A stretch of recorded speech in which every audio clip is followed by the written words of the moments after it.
You're watching Action News Now. Storm Tracker weather. Coverage you can count on.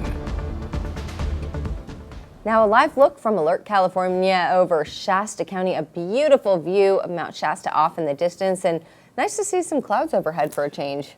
Right, for sure. And always a beautiful scene there. The glaciers up there on top. I wouldn't mind just kind of maybe putting a beach chair on the middle of one of those glaciers right now. Yeah, take a nice little hike. I feel good with the heat that we're experiencing now in Northern California. It looks to keep on going for just a couple more days, though, because we will start to see cooler times. But that weather is still hot across a good portion of the country. All right, here's our Oroville Cass Parks camera, Alert, California. That's in Butte County, and that is looking off towards the east. I see some nice water out there as well. As long as it's not fast moving, be a nice place to be right now with the heat that's taking place. Okay, another warm to hot evening.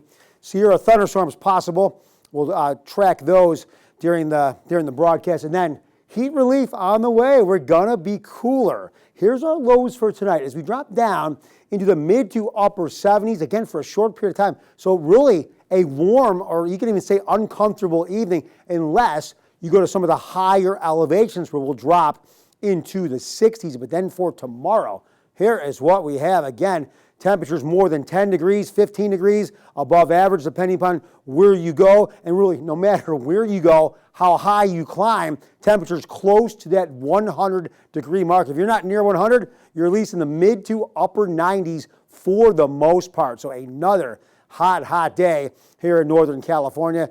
And the reason most of that scenario is taking place is high pressure, keeping our skies mostly clear, pushing down on the atmosphere and warming us. But what's going to happen? Things do come to an end.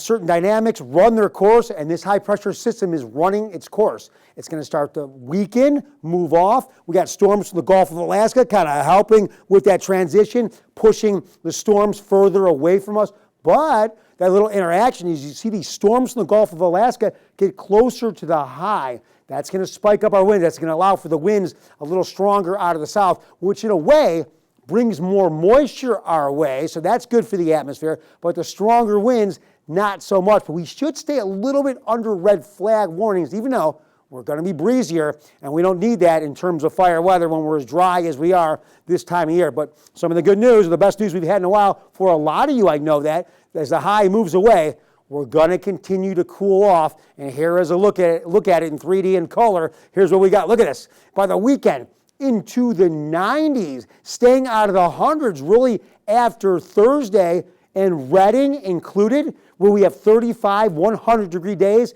just shy of the 40-day mark, which is probably going to happen over the course of the next few weeks. So we're cooling down, a little breezy, but we're cooling down. We're finally going to get some of that much-needed relief. Nice Thanks, to hear. Howie. Yeah.